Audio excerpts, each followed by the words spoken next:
All are welcomed in this series of the mathematical economics.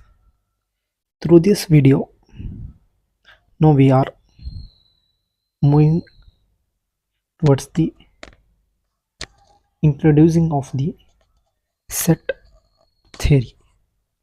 What do you mean by set? What are the things under the set? So let's cover everything, mostly the important aspects relating towards the set theory through this video. So let's move forward. A set is simply a collection of distinct objects. These objects may be a group of distinct numbers, persons, food items, or something else.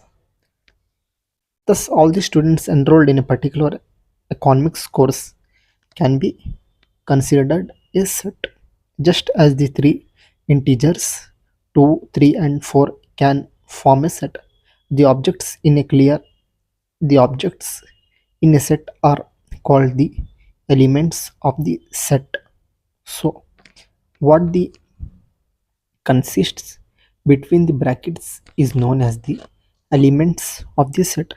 There are the two alternative ways of writing a set, by enumeration and by description. If we let S represents the set of three numbers 2, 3, and 4, we can write by enumeration of the elements S equals to 2, 3, 4. But if we denote, but if we let I denote the set of all positive integers, enumeration becomes difficult, and we may instead simply describe the elements and write I equals to bracket x bar x a positive integers, which is read as follows: I is the set of all numbers x such that x is a positive integer. Note that a pair of brackets is used to enclose the set in either case. So the brackets are used to enclose the set. In the descriptive approach,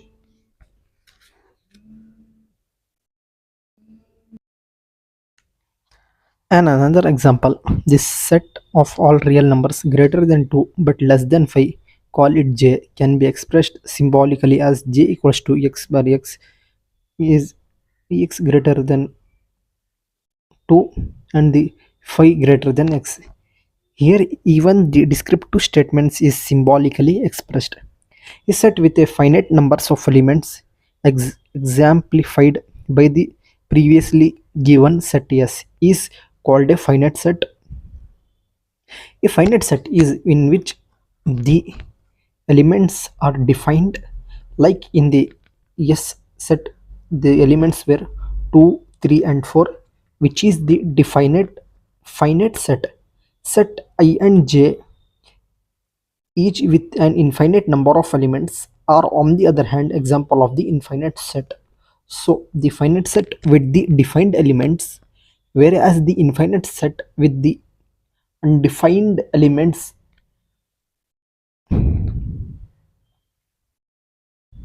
Finite sets are always denumerable or countable.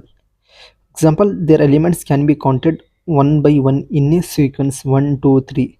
Infinite set may be, however, be either denumerable set I or non-denumerable set J. In the latter case, there is no way to associate the elements of the set with the natural counting number 1, 2, 3, so on, and thus the set is not countable. Membership is Membership in a set is indicated by the symbol E, that is known as the epsilon, or the Greek letter for elements, which is read as follows: is an element of. So epsilon, the fifth Greek letter, is the read as the is an element of. Thus for the two set S and I defined previously, we may write 2 epsilon s, 3 epsilon s, 8 epsilon I, 9 epsilon I, etc.